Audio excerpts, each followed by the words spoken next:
la ley 26061, 5.000 oficios se libraron en el lapso de una semana, porque si no, bajo amenaza a los jueces de que si no lo hacían iban a tener un juicio político, un jury como se le llama. Y 5.000 niños de todo el país fueron desinstitucionalizados, confundiendo vida institucional, cuando no tenían otro lugar donde ir, o cuando durante 10 años o 15 habían estado allí por las condiciones paupérrimas de abusos, maltratos, violaciones, vejaciones que habían sido objeto de sus familias. Entonces, la pregunta es, ¿qué desafiliación venimos produciendo respecto de las nuevas generaciones en el marco y en clave de derechos? Porque hoy los chicos que tienen 15 años son chicos que ingresaron al sistema 5 años antes, los que tienen 10, 5 años antes que la Ley Nacional de Protección de Derechos. Es decir, ingresaron en momentos en los cuales ya la Convención tenía rango constitucional. Entonces, nosotros no podemos desafiliar este tema del análisis que se realiza, no en tiempos de dictadura, que son todas las investigaciones, con todo el valor que eso tiene, respecto de los chicos apropiados por el Estado. Estamos hablando de niños que en democracia y en clave de derechos son desafiliados, desinstitucionalizados y librados a, como dice una becaria con la que trabajo, hijos del viento.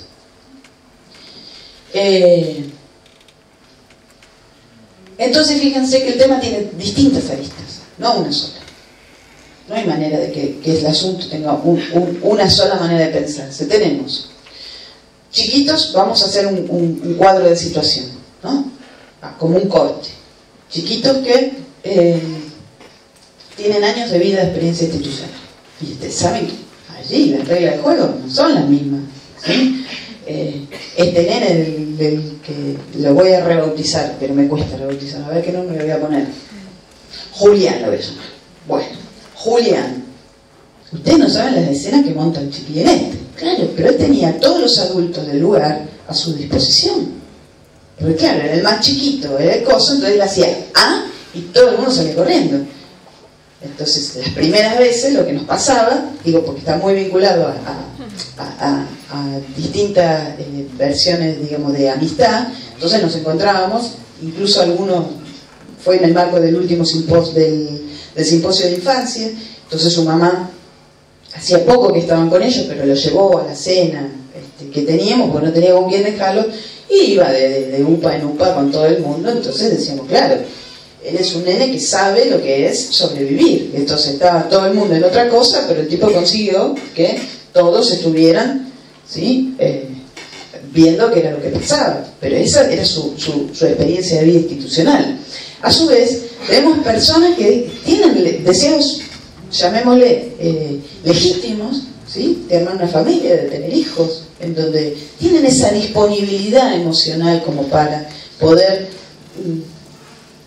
compartir la vida con otros, porque creo que si hay algo que tiene de maravilloso la posibilidad de sumar integrantes a las familias es, bueno, ¿no? Tiene que haber disponibilidad para el barullo, tiene que haber disponibilidad para, qué sé yo, que el domingo a la mañana no tenés ganas de levantarte, pero tenés que levantarte a hacerle la leche, ¿sí? Hasta que puedan hacerlo por sus propios medios.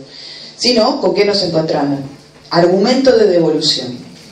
Pero no les estoy inventando, esto es de verdad, ¿sí? Lo que pasa es que yo les digo a ustedes porque yo misma me cuesta creerlo. Después de 6 semanas van a devolver a 2 nenas. No, ¿sabes qué pasa? Mirá, yo ahora me doy cuenta, porque yo los fines de semana, yo trabajo todos los días, y yo los fines de semana los tenía para ir a la peluquería, para arreglar mis cosas. Yo no puedo ahora. Espera, déjame terminar y anotala, por fin. Dale. Dale, anotalo. Y a su vez, personas, entonces, habrá que ver, ¿no? Si son del mismo orden aquellas personas que están dispuestas a recibir a los chicos, que las personas que están dispuestas o que precisan tener hijos. Digo, como cuestión a pensarlo. Entonces, tenemos el lema y el mandato contemporáneo de, dice la ley, el derecho y casi el deber de vivir en familia. Y esto, como todo deber y todo mandato, vale ponerle un signo de interrogación. Vivir en familia. ¿Y a qué le llamamos vivir en familia? Y entonces acá ¿con qué nos encontramos? Con las dos caras de Hannah. Porque bien sabemos que lo familiar tiene dos caras. Tiene la cara del lazo, ¿no? Tiene la cara amorosa, la cara, digamos, la cara que en general se beatifica, la cara que se pondera, la cara que se idealiza, pero tiene la otra, que es la cara de lo siniestro. No hay manera de que estas dos caras no se jueguen respecto de lo familiar. Claro que con preponderancia. Ahora bien, cuando eso se separa y queda una sola, con lo que nos encontramos es con lo siniestro. Y entonces lo que nos está presentando ahora este movimiento, sin interrogación, es la cara siniestra de la filiación. Nuevamente, con otro color, aparentemente, y de otra forma.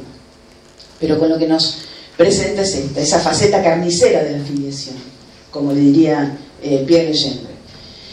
Entonces no nos quedamos con la filiación como aquello que nos liga, que nos abraza, que nos engarza, que hace que tengamos el gusto, ¿sí?, de prestarle o donarle o darle al otro los emblemas con los cuales vamos a identificarnos porque hacemos un colectivo común. Bueno, dijimos, colegio de psicólogos. Bueno, es un colectivo, ¿sí?, institucional. Porque cuando decimos desinstitucionalización tenemos que pensarlo. Todos estamos atravesados por instituciones. De hecho, esto es una institución. La asociación médica es una institución. La universidad es una institución. Entonces, ¿qué decimos cuando decimos desinstitucionalización? ¿Se entiende esto? ¿Sí? Cuando yo digo sociedad de fomento, estoy hablando de una institución que me marca épocas. Ahora, cuando yo digo desinstitucionalizar, arraso con todo, en un solo acto, en un solo momento y en un solo tiempo. Entonces, ese hilo invisible nos liga ¿a qué? A significantes, nos liga un nombre, a un territorio. A lo largo de los tiempos, cuando no había filiación por linaje de apellidos, aquellos que no eran de las buenas familias ¿cuáles eran? Las aristócratas, ¿no? No eran otras, eran hijos de su tierra, o hijos de la patria, o recibían el apellido Fernández. ¿De dónde viene Fernández? Del rey Fernando, es una deformación de Fernández. Los Expósitos, claro, es un apellido horrible como punto de partida, ¿no? Llamarse Expósito. De hecho, hubo historias configuradas en torno a el tener algún tipo de marca, y Expósito se llamaba a todos aquellos que no tenían apellido, que eran los niños abandonados, los Expósitos, los que vivían en la casa cuna. Pero fíjense con qué nos encontramos hoy. Esto es un edil de esta semana. ¿Lo leyeron? Bien. Así que bueno, pero es interesante la convocatoria. Porque por un lado, personas que estén dispuestas a adoptar. Sin embargo, fíjense que dicen abajo: quienes deciden asumir el compromiso de ofrecerle un entorno familiar de afecto y protección. Entonces, ¿con qué está jugando? Con ambas cuestiones. ¿Ustedes se imaginan a 6 niñitos juntos? Miren las edades: 3, 6, 7, 9, 11 y 12. Imaginen que hay una familia y uno que tiene un entorno familiar dispuesto a brindar afecto. ¿Cuánto dura? ¿Cuánto? ¿Cuánto tiempo va a tardar en ser devueltos? Ahora bien, parece ser que ahí hay un niñito que es el mayor, ¿sí?, que pide por estar junto con sus hermanos. Entonces fíjense ahí esa filiación. Qué importante es. Y esa filiación de paridad, de hermandad, es algo que nunca había sido tenido en cuenta en los juzgados, porque la filiación solo era entendido en términos de descendencia, padres e hijos, no entre hermanos. Entonces esto es algo que nos están enseñando los mismos chicos cuando uno se dispone a escucharlos.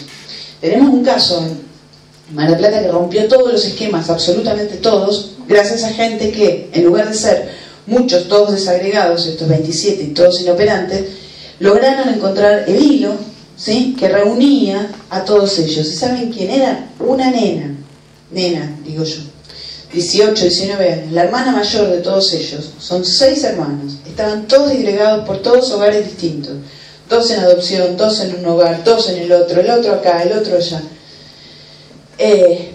empezó a buscar a sus hermanos por Facebook. Lo buscó por Facebook. Y resulta que hay una psicóloga que escuchó a uno de los chicos cuando logra hacer una marca y crear un clima de transferencia que permitía que ese chico, si se iba, volviera al hogar, porque se iba a todos lados y ya estaba pasando la línea, ¿no? En cualquier momento iba a formar parte del cuerpo de los jóvenes delincuentes, ahí, en esa línea, justito. Y ella lo traía, y ella lo traía, y siempre lo traía, bueno, pero... Y lo traía, y trabajaba con la hilacha, ¿vieron? Con el resto, lo último que quedaba, y con un poquitito, y con eso, y dale, hasta que un día le cuenta que él sabía que tenía una hermana. Nunca, jamás, entre todos los profesionales, entre todos jueces, defensores, asesores de menores, de incapaces, y qué sé yo, qué sé cuánto, y el asesor de una, y el asesor, pues ¿saben cuántos personajes acá? Porque después tenemos el asesor de estos dos, el asesor de ellos dos y el asesor de los otros, y el abogado de parte del adoptante y del otro, y el equipo de la institución y el equipo del otro, una familia, ¿sí? Otra que los locos Adams, institucionalmente. Bueno, pero alguno comenzó, esto sucedió, y acá entra la academia, esta puesta en común se da en el marco del posgrado de infancia, en donde a partir del relato de las prácticas se enteran que todos estaban trabajando con los hermanos. Así que es hermano, pero dice que, entonces creían que estaba delirando cuando decía que tenía una hermana, pero resulta que no estaba delirando. Entonces esta toma la posta y empieza a buscar por Facebook, y encuentra, y esta chiquita desde los 12 años, hacía como 6 o 7 años desde que existía el Facebook, que siempre publicaba un edil como esto, pero ella buscando a sus hermanos. Hasta que del otro lado hubo alguien que lo encontró. Bueno, y hubo una jueza que estuvo dispuesta a escuchar, porque si no el chico lo rompía el juzgado, ¿sí? Porque se le plantó y le dijo que él tenía derecho a ser oído. ¿Y saben por qué? Porque habían gestionado la figura del abogado del niño para él. Entonces tenía un abogado que había podido asesorarlo. Entonces el nene supuestamente discapacitado y tonto, ¿sí?, que estaba precipitado a la delincuencia, resulta que, ¿sí?, fue reconfigurando. Bueno, es una historia muy larga que incluso hay acuerdo en que nadie la... o sea, si hay alguien que tiene que escribir esta historia son ellos, ¿no? Porque son chicos que están pudiendo ahora, de hecho apareció el padre de parte de ellos, ¿sí? Entonces, bueno, se fueron parte de ellos de la ciudad, pero están en contacto los hermanos. Sin embargo, se negaban a que se vieran entre hermanos, porque no se podían ver entre hermanos, porque había que promover la filiación y la adopción. También que se críen por separado no quiere decir que tengamos que atentar, violentar la filiación, porque no es lo mismo criarse con otros, que esa crianza sí necesita de un espacio del todos los días, necesita que te manden a lavarte los dientes, que la escuela, que el médico, que de acá, que de allá, pero la filiación sigue intacta. O a ustedes porque cambian de trabajo le van a cambiar, qué sé yo, la creencia religiosa. Yo puedo decir, no soy practicante, pero a mí me bautizaron, tomé la comunión, tuve 15 años en colegio religioso, ¿qué quieren que les diga? Por más que sea, en algún momento la hilacha se muestra. Somos herederos de la tradición en Occidente judío-cristiana, nos guste o no nos guste. Importamos otros rasgos, se van produciendo transformaciones, pero el que no conserva su acento. La otra vez hablaba con una amiga que es egipcia, que se fue a vivir hace muchos años allá, y ella siempre conservó ese tono, y entonces le decía, qué distinto, ¿no? Dice, pero yo estoy en casa, ¿no? Le interrogaba por respecto a la violencia, lo que significaba, ¿no? Pero yo estoy en casa. Entonces estar en casa, esa sensación, ¿cómo se reemplaza?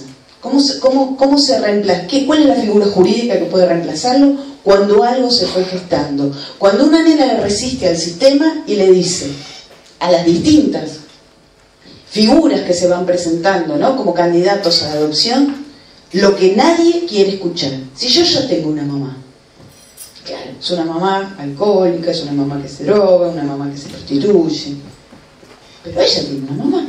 Entonces el informe psicológico dice, la niña crea a una madre ideal.